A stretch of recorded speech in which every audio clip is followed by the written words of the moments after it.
Hello दोस्तों, मैं किफन स्वागत करता हूं आपका। आज हम पढ़ने वाले हैं 5 जुलाई 2022 का मोस्ट इंपॉर्टेंट करंट अफेयर्स, जो कि आपके सभी एग्जाम के लिए मोस्ट यूजफुल होने वाला है। तो लास्ट तक बने रहिएगा। यदि नए हैं तो प्लीज चैनल को सब्सक्राइब कर लीजिएगा, वीडियो को लाइक एंड शेयर भी कर दीजिएगा। तो चलिए स्टार्ट करते हैं। आज का जो हमारा पहला क्वेश्चन है कि हाल ही में एनटीपीसी द्वारा भारत की सबसे बड़ी तैरती सौर ऊर्जा परियोजना पूरी तरह से कहां शुरू की गई है। तो इसका जो राइट आंसर हो जाएगा, हाल ही में जो है एनटीपीसी के द्वारा भारत की सबसे बड़ी तैरती सौर ऊर्जा परियोजना पूरी तरह से तेलंगाना राज्य के रामागुंडम में शुरू की गई है। मोस्ट इंपॉर्टेंट क्वेश्चन है, ये याद रखिएगा कि पूछा जाए यदि आपके एग्जाम में कि भारत की सबसे बड़ी तैरती सौर ऊर्जा परियोजना पूरी तरह से कहां शुरू की गई है, तो तेलंगाना के रामागुंडम में शुरू की गई है। नेक्स्ट आपको याद रखना है कि यह जो बनाया गया है तैरती हुई सौर परियोजना, तो याद रखिएगा कि यह 500 एकड़ जलाशय पर स्थापित किया गया है और इसको जो है कितने करोड़ रुपए की लागत राशि से तैयार किया गया है, तो याद रखिएगा कि इसको जो है 423 करोड़ रुपए की लागत राशि से तैयार किया गया है भारत की सबसे बड़ी तैरती सौर ऊर्जा परियोजना। और यह क्षमता क्या है इसकी, तो याद रखिएगा 100 मेगावाट जो है इसकी क्षमता है। 100 मेगावाट क्या है इसकी क्षमता है, ये याद रखिएगा। नेक्स्ट, अब यह किसके द्वारा तैयार किया गया है, तो याद रखिएगा कि एनटीपीसी के द्वारा तैयार किया गया है। किसके द्वारा तैयार किया गया है? एनटीपीसी के द्वारा तैयार किया गया है। और एनटीपीसी का फुल फॉर्म क्या हो जाएगा, तो याद रखिएगा कि national thermal power corporation limited जो है एनटीपीसी का फुल फॉर्म हो जाएगा। और नेक्स्ट आपको याद रखना है कि इसकी स्थापना कब की गई थी, तो इसकी स्थापना 1975 में की गई थी। और एनटीपीसी का काफ़ी बार एग्जाम में हेडक्वार्टर पूछ दिया जाता है, तो नई दिल्ली में इसका हेडक्वार्टर है। और इसकी वर्तमान में जो है अध्यक्ष कौन है, तो याद रखिएगा इसके वर्तमान में अध्यक्ष हैं गुरदीप सिंह जो हैं एनटीपीसी के वर्तमान में अध्यक्ष हैं। तो क्वेश्चन एक बार मैं फिर से रिपीट कर देता हूं। क्वेश्चन क्या पूछेगा आपके एग्जाम में कि भारत की सबसे बड़ी तैरती सौर ऊर्जा परियोजना पूरी तरह से कहां शुरू की गई है, तो ये तेलंगाना के रामागुंडम में शुरू की गई है। 500 एकड़ जलाशय पर निर्मित किया गया है। 423 करोड़ रुपए की लागत राशि से बनाया गया है और 100 मेगावाट जो है इसकी उत्पादन क्षमता है। इसको तैयार किया गया है national thermal power corporation limited NTPC के द्वारा, जिसकी स्थापना 1975 में की गई थी। नई दिल्ली में इसका हेडक्वार्टर है और इसके अध्यक्ष हैं गुरदीप सिंह। नेक्स्ट आपको याद रखना है कि हाल ही में जो है 350 एकड़ जलाशय पर 101.6 मेगावाट पीक की सबसे बड़ी तैरती हुई सौर ऊर्जा परियोजना कहां शुरू की गई है, तो याद रखिएगा कि यह केरल में शुरू की गई है। तो क्वेश्चन में पूछा जाए यदि कि भारत की सबसे बड़ी तैरती सौर ऊर्जा परियोजना कहां शुरू की गई है, तेलंगाना में। लेकिन क्वेश्चन ऐसे पूछा जाए कि जो है 350 एकड़ जलाशय पर निर्मित 101.6 मेगावाट पीक की सबसे बड़ी तैरती हुई सौर ऊर्जा परियोजना किस राज्य में शुरू की गई है, तो ये केरल राज्य में शुरू की गई है। ये याद रखिएगा, हाल ही में जो है ये चर्चित था। और याद रखिएगा कि जो है दुनिया का सबसे बड़ा फ्लोटिंग सोलर सोलर प्लांट, दुनिया का सबसे बड़ा फ्लोटिंग सोलर प्लांट कहाँ बनाया जा रहा है? तो ये याद रखिएगा कि दुनिया का सबसे बड़ा फ्लोटिंग सोलर प्लांट यह बनाया जा रहा है कहाँ? तो याद रखिएगा कि यह मध्य प्रदेश राज्य के खंडवा जिले के ओमकारेश्वर बांध में बनाया जा रहा है दुनिया का सबसे बड़ा floating solar plant. Most important है, याद रखिएगा। और इसकी क्षमता कितनी है? तो 600 मेगावाट जो है इसकी उत्पादन क्षमता है। 2023-24 तक यह कंप्लीट हो जाएगा बनकर। तो याद रखिएगा, क्वेश्चन फिर से एक बार जो है रिवाइज करा देता हूं आपको कि क्वेश्चन क्या है कि हाल ही में एनटीपीसी द्वारा भारत की सबसे बड़ी तैरती सौर ऊर्जा परियोजना पूरी तरह से कहां शुरू की गई है? इसका राइट आंसर हो जाएगा तेलंगाना के रामागुंडम में भारत की सबसे बड़ी तैरती सौर ऊर्जा परियोजना पूरी तरह से शुरू की गई है। 500 एकड़ जलाशय पर बनाया गया है। 423 करोड़ रुपए इसकी जो है लागत राशि है। 100 मेगावाट इसकी उत्पादन क्षमता है। एनटीपीसी द्वारा बनाया गया है, तो इसका फुल फॉर्म हो जाएगा national thermal power corporation limited. 1975 में एनटीपीसी की स्थापना की गई थी। नई दिल्ली में इसका हेडक्वार्टर है। इसके अध्यक्ष है गुरदीप सिंह। एक इंपॉर्टेंट करंट अफेयर्स याद रखिएगा कि 350 एकड़ जलाशय पर 101.6 मेगावाट पीक की सबसे बड़ी तैरती हुई सौर ऊर्जा परियोजना कहां शुरू की गई है? तो ये केरल में शुरू की गई है। और मोस्ट इंपॉर्टेंट एमपीपीएससी 2022 में एक क्वेश्चन पूछा गया था कि दुनिया का सबसे बड़ा फ्लोटिंग सोलर प्लांट कहां बनाया जा रहा है? तो ये मध्य प्रदेश के खंडवा जिले के ओंकारेश्वर बांध में बनाया जा रहा है दुनिया का सबसे बड़ा फ्लोटिंग सोलर प्लांट। 600 मेगावाट इसकी उत्पादन क्षमता है। 2023-24 तक यह कंप्लीट करा लिया जाएगा। नेक्स्ट आपको याद रखना है तेलंगाना से याद रखना है कि तेलंगाना की राजधानी क्या है? तो याद रखिएगा तेलंगाना में जो है शुरू किया गया है, तो तेलंगाना की जो राजधानी है वो है हैदराबाद। और हैदराबाद किस नदी के किनारे स्थित है? तो मूसी नदी के किनारे स्थित है। और हैदराबाद को मोतियों के शहर के नाम से जाना जाता है। मोतियों के शहर के नाम से जाना जाता है, ये याद रखिएगा। और मोस्ट इंपॉर्टेंट याद रखिएगा कि यहाँ के मुख्यमंत्री कौन है? तो याद रखिएगा के चंद्रशेखर राव जो हैं यहाँ के मुख्यमंत्री हैं। और यहाँ के जो गवर्नर हैं तमिलिसाई सौंदरराजन जो हैं यहाँ के गवर्नर हैं। याद रखिएगा। और याद रखिएगा Kasu Brahmananda Reddy national park, Mahavir national park और महावीर बनस्थली नेशनल पार्क और मृगवानी नेशनल पार्क, ये तेलंगाना राज्य में ही स्थित है। और एक याद रखिएगा राजीव गांधी इंटरनेशनल एयरपोर्ट, ये हैदराबाद में स्थित है। मोस्ट इंपॉर्टेंट है बोनालू उत्सव, काकती उत्सव और बाथाकुम्मा फेस्टिवल, ये किस राज्य में बनाया जाता है? तो ये तेलंगाना राज्य में ही बनाया जाता है। और मोस्ट इंपॉर्टेंट एक क्वेश्चन याद रखिएगा कि हाल ही में जो है दलित बंधु योजना किस राज्य सरकार के द्वारा शुरू की गई है? तो दलित बंधु योजना यह जो है तेलंगाना राज्य सरकार के द्वारा ही शुरू की गई है। और दुनिया का सबसे बड़ा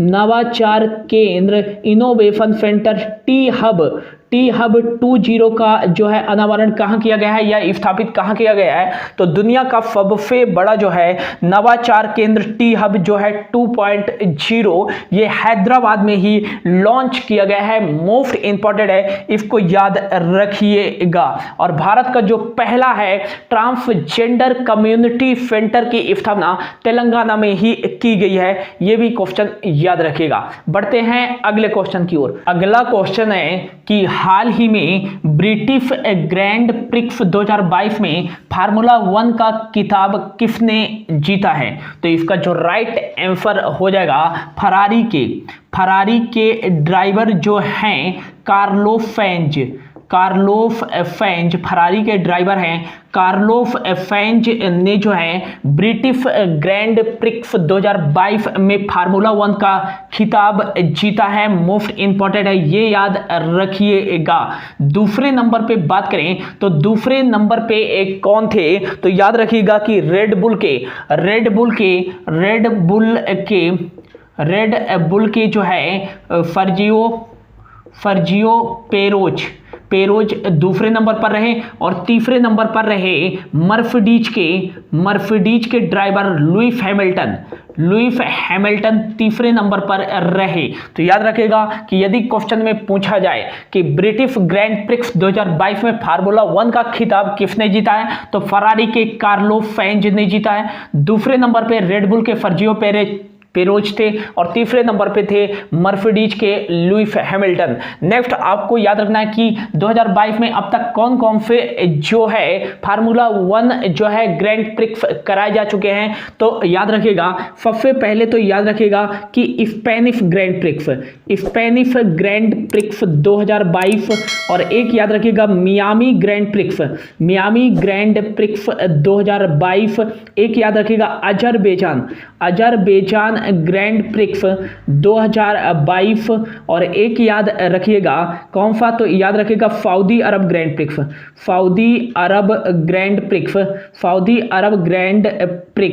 2022, ये याद रखिएगा Spanish Grand Prix 2022, Azerbaijan Grand Prix 2022 और मियामी ग्रैंड प्रिक्स 2022 और सऊदी अरब ग्रैंड प्रिक्स 2022 और एक याद रखिए कैनेडियन ग्रैंड प्रिक्स 2022। ये जो है पांचों खिताब फार्मूला 1 का जो है 2022 में किसने जीता है, तो याद रखिएगा मैक्स वर्स्टप्पन ने जो है Spanish Grand Prix 2022, Miami Grand Prix 2022, Azerbaijan Grand Prix 2022, Saudi Arab Grand Prix 2022 और कैनेडियन ग्रैंड प्रिक्स 2022 का खिताब जीता है किसने, मैक्स वर्स्टप्पन ने। नेक्स्ट आपको याद रखना है, क्या याद रखना है कि हाल ही में जो है मोनाको ग्रैंड प्रिक्स 2022 का खिताब किसने जीता, तो ये याद रखिएगा फर्जियो पेरोज ने जीता है मोनाको ग्रैंड प्रिक्स 2022 का खिताब। और एक याद रखिएगा कि ऑस्ट्रेलियन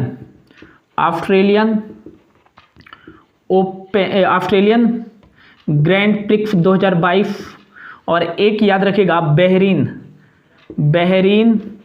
ग्रैंड प्रिक्स 2022। तो ऑस्ट्रेलियन ग्रैंड प्रिक्स 2022 और बहरीन ग्रैंड प्रिक्स 2022 का खिताब जीता है चार्ल्स लेक्लर ने जो है यह खिताब जीता है। तो मोस्ट इंपॉर्टेंट है, याद रखिएगा मोनाको ग्रैंड प्रिक्स फर्जियो पेरोज 2022 का और ऑस्ट्रेलियन ग्रैंड प्रिक्स 2022 का और बहरीन ग्रैंड प्रिक्स 2022 का चार्ल्स लेक्लर ने जीता है, ये याद रखिएगा। अगला जो हमारा क्वेश्चन है इसको जल्दी से नोट डाउन कर लीजिए। अगला जो हमारा क्वेश्चन है कि हाल ही में जो है अंतरराष्ट्रीय प्लास्टिक बैग मुक्ति दिवस कब मनाया गया है, तो याद रखिएगा कि हाल ही में जो है अंतरराष्ट्रीय प्लास्टिक बैग मुक्ति दिवस ये कब बनाया गया है, तो ये बनाया गया है 3 जुलाई को दुनिया भर में प्लास्टिक बैग के से मुक्ति पाने के लिए जागरूकता फैलाने के लिए जो है हर वर्ष जो है 3 जुलाई को अंतरराष्ट्रीय प्लास्टिक बैग मुक्ति दिवस बनाया जाता है। नेक्स्ट आपको याद रखना है कि पहली बार जो है यह 3 जुलाई 2008 को बनाया गया था अंतरराष्ट्रीय प्लास्टिक बैग मुक्ति दिवस है। यदि आपको अच्छा लग रहा है दोस्तों तो प्लीज चैनल को सब्सक्राइब कर लीजिएगा, वीडियो को लाइक एंड शेयर अपने एक दोस्त के साथ जरूर कीजिएगा। नेक्स्ट बात करते हैं कि अंतरराष्ट्रीय प्लास्टिक बैग मुक्ति दिवस तो 3 जुलाई को बनाया गया है और यह 3 जुलाई 2008 को पहली बार बनाया गया था प्लास्टिक बैग से दूर रहने के बारे में जो है जागरूकता फैलाने के लिए। यह हर वर्ष 3 जुलाई को बनाया जाता है अंतरराष्ट्रीय प्लास्टिक बैग मुक्ति दिवस। नेक्स्ट आपको याद रखना है 1 जुलाई को कौन कौन से इंपॉर्टेंट डेज बनाए जा चुके हैं। तो याद रखिएगा कि 1 जुलाई को बनाया गया है जीएफटी दिवस। जीएफटी दिवस कब मनाया जाता है, तो ये 1 जुलाई को बनाया जाता है। 1 जुलाई को ही कौन सा इंपॉर्टेंट डेज बनाया गया है, तो राष्ट्रीय चिकित्सक दिवस। राष्ट्रीय चिकित्सक दिवस ये कब बनाया गया है, तो याद रखेगा कि राष्ट्रीय चिकित्सक दिवस ये भी 1 जुलाई को बनाया गया है। और chartered accountant day, chartered accountant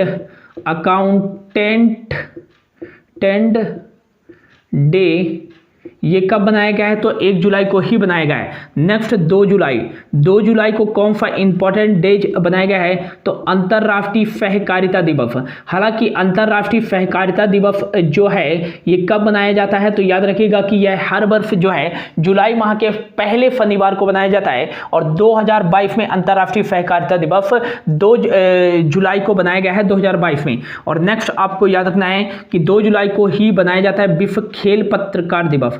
विश्व खेल पत्रकार दिवस ये याद रखिएगा। और अगला जो है 3 जुलाई को बनाया गया है अंतर्राष्ट्रीय प्लास्टिक बैग मुक्ति दिवस, ये याद रखिएगा। बढ़ते हैं अगले क्वेश्चन की ओर। अगला क्वेश्चन है कि हाल ही में यूके की सांसद द्वारा किसे आयुर्वेद रत्न पुरस्कार 2022 से सम्मानित किया गया है। तो इसका जो राइट आंसर हो जाएगा कि हाल ही में जो है यूके की सांसद द्वारा आयुर्वेद रत्न पुरस्कार 2022 से तनुजा नेफारी कौन है, तो याद रखिएगा कि all India institute of Ayurveda की डायरेक्टर हैं तनुजा नेफारी, जिन्हें हाल ही में जो है यूके की सांसद के द्वारा आयुर्वेद रत्न पुरस्कार 2022 से सम्मानित किया गया है। और इनको क्यों सम्मानित किया गया है, तो वैश्विक एवं राष्ट्रीय स्तर पर जो है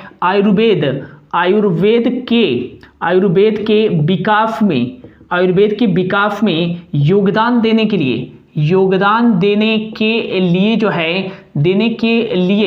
इन्हें जो है आयुर्वेद रत्न पुरस्कार 2022 से सम्मानित किया गया है। वैश्विक एवं राष्ट्रीय स्तर पर आयुर्वेद के विकास में योगदान देने के लिए तनुजा नेफारी को यूके की सांसद के द्वारा आयुर्वेद रत्न पुरस्कार 2022 से सम्मानित किया गया है।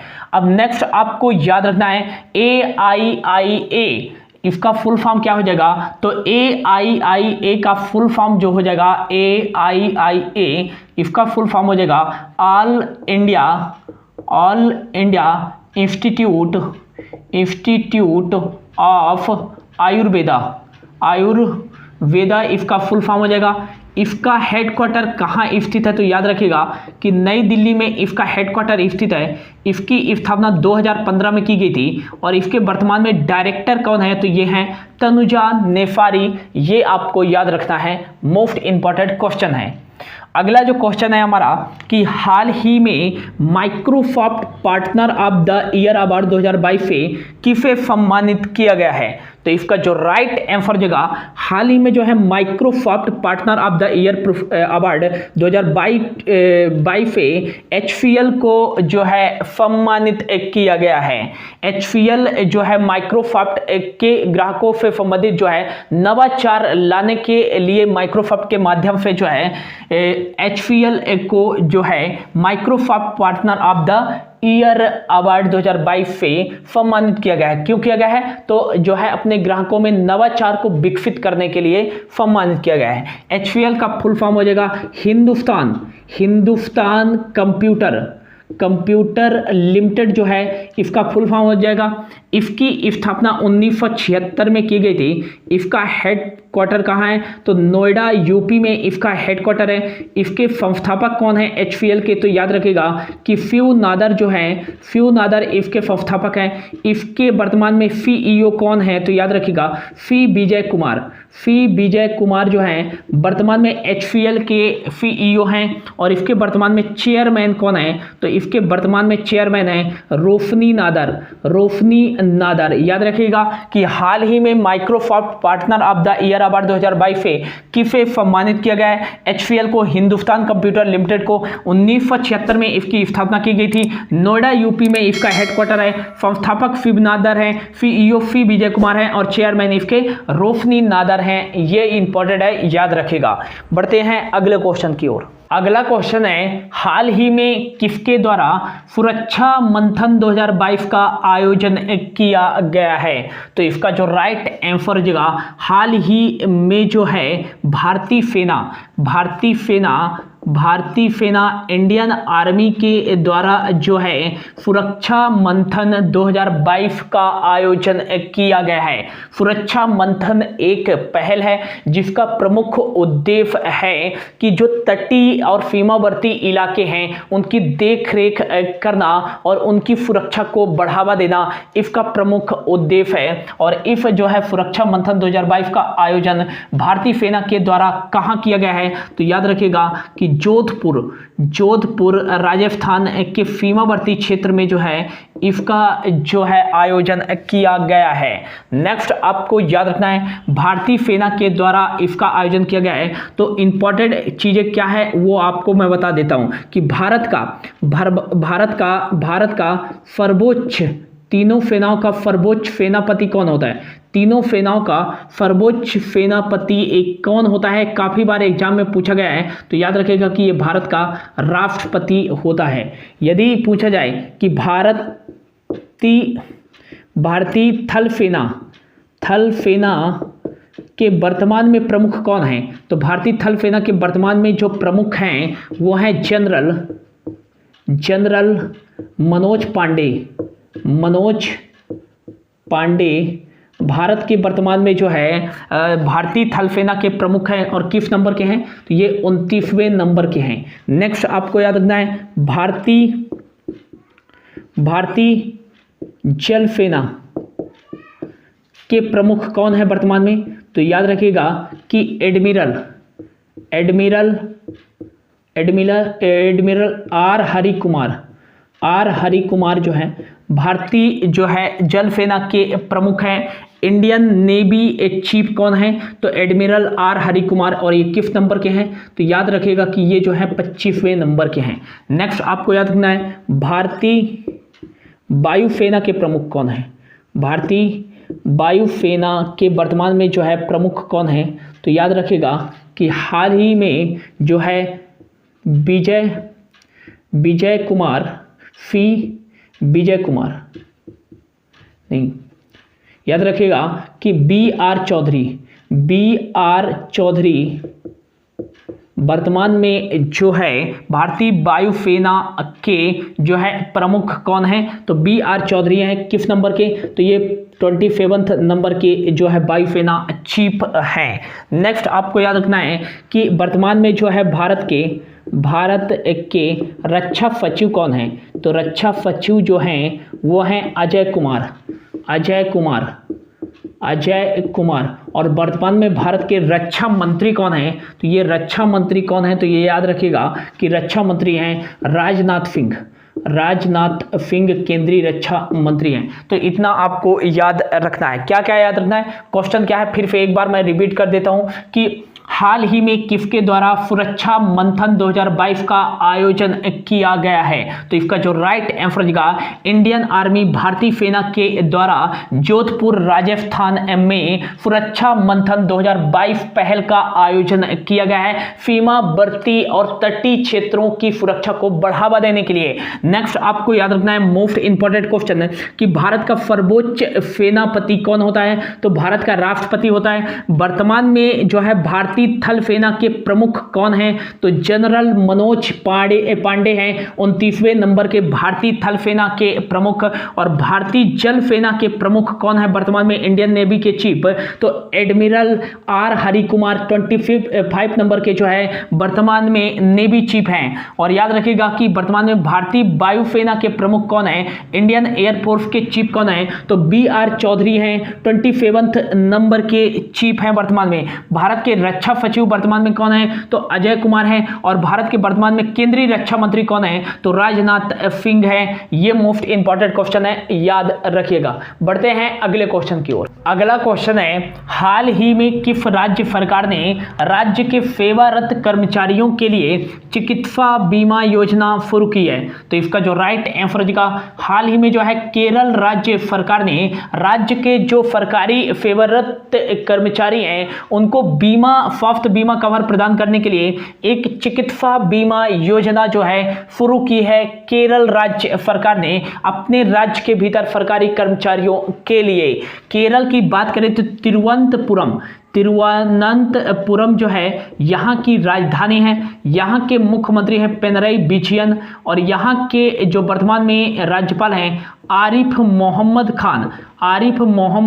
खान जो है यहाँ के राज्यपाल हैं। और हाल ही में भारत का पहला पेपरलेस हाई कोर्ट कौन सा बना है? तो ये केरल का हाई कोर्ट ही बना है। सुरक्षा मित्र जो है योजना हाल ही में केरल राज्य सरकार के द्वारा शुरू की गई है।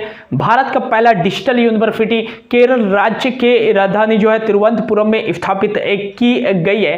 पिंक प्रोटेक्शन परियोजना जो है केरल राज्य सरकार के द्वारा ही शुरू की गई है। और भारत का जो पहला पक्षी एटलस जारी किया है वो केरल राज्य सरकार ने ही जारी किया है। ये इंपॉर्टेंट है, याद रखिएगा। और अगला जो हमारा लास्ट क्वेश्चन है हमारा आज का, कि हाल ही में पीएम नरेंद्र मोदी जी के द्वारा स्वतंत्रता सेनानी अल्लूरी सीताराम राजू की प्रतिमा का अनावरण कहां किया गया है? तो इसका जो राइट आंसर हो जाएगा कि अल्लूरी सीताराम राजू एक स्वतंत्रता सेनानी थे और इनकी 125वीं जयंती के अवसर पर अल्लूरी सीताराम राजू की प्रतिमा का अनावरण प्राइम मिनिस्टर नरेंद्र मोदी जी के द्वारा आंध्र प्रदेश के भीमावरम में जो है इनकी प्रतिमा का अनावरण किया गया है। मोस्ट इंपॉर्टेंट है, याद रखिएगा।